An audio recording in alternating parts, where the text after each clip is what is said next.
কবরের প্রথম রাত কেমন হয়? প্রতিটি মানুষ মৃত্যুর পরে প্রথমবার কবরের মধ্যে প্রবেশ করে। কিন্তু আমরা খুব কম মানুষই জানি কবরের প্রথম রাত কেমন হয়। ফেরেশতারা কি প্রশ্ন করে, আর আমাদের জন্য কি প্রস্তুতি নেওয়া জরুরি।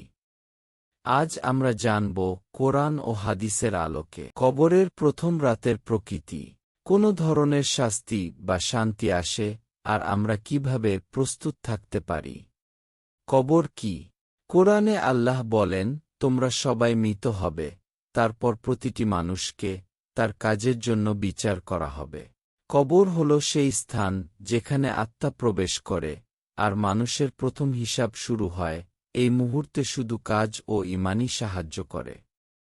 কবরের প্রথম রাত, শান্তি বা শাস্তি। রাসূলুল্লাহ সাল্লাল্লাহু আলাইহি ওয়াসাল্লাম বলেছেন, মুমিনের কবর একটি বাগান হিসেবে উন্মুক্ত হবে, আর কাফিরের কবর একটি অন্ধকার, সংকীর্ণ ও কষ্টদায়ক হবে।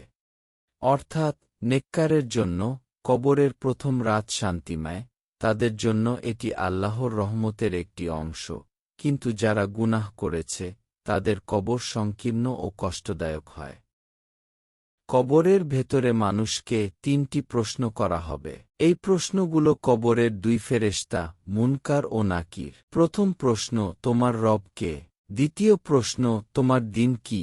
তৃতীয় প্রশ্ন, এই মানুষটি সম্পর্কে তুমি কি বলতে, যিনি তোমাদের মাঝে পাঠানো হয়েছিলেন। যে মানুষ দুনিয়াতে আল্লাহকে রব হিসেবে মেনে চলেছে, ইসলামকে দ্বীন হিসেবে গ্রহণ করেছে, আর রাসূল মুহাম্মদ সাল্লাল্লাহু আলাইহি ওয়াসাল্লামকে সত্য নবী হিসেবে অনুসরণ করেছে, সে সহজেই উত্তর দিতে পারবে। কিন্তু যে মানুষ দুনিয়াতে আল্লাহকে ভুলে গেছে, নামাজ, ঈমান আর সত্যকে অবহেলা করেছে, সে তখন কিছুই বলতে পারবে না। ভয়ে আতঙ্কে সে শুধু বলবে, আমি জানি না, আমি জানি না, আর তখনই শুরু হবে কবরের কঠিন বাস্তবতা। কবরের অন্ধকার ও আলো। কোরআনে আল্লাহ বলেন, যারা ঈমান ও নেকি করে, তাদের জন্য আছে বাগান এবং নদী। নেককারের কবর আলোর মতো প্রশস্ত হয়, যেখানে তারা শান্তি ও স্বস্তি অনুভব করে, কিন্তু কাফিরের কবর অন্ধকারে ভরা, যেখানে আতঙ্ক ও একাকিত্ব থাকে। প্রস্তুতি, কি করলে কবরের রাত সহজ হয়?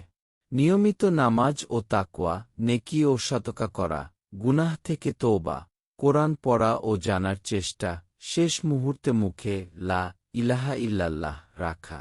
রাসূলুল্লাহ সাল্লাল্লাহু আলাইহি ওয়াসাল্লাম বলেন, যে মানুষ জীবনে আল্লাহকে মনে রাখে, তার কবর আলোর মতো প্রশস্ত হয়। শেষ কথা, এই ভিডিও থেকে আমরা কি শিখলাম? কবরের প্রথম রাত সত্যিই গুরুত্বপূর্ণ, মুমিনের জন্য শান্তি ও প্রশান্তি, গুনাহগারের জন্য কষ্ট ও সংকীর্ণতা। ফেরেশতাদের প্রশ্নের সঠিক উত্তর দেওয়ার গুরুত্ব জীবনকালেই নেকি ও ঈমান ধরে রাখা অপরিহার্য। হে আল্লাহ, আমাদের কবরের প্রথম রাত হোক শান্তিময়, আমাদের মুখে থাকুক লা ইলাহা ইল্লাল্লাহ।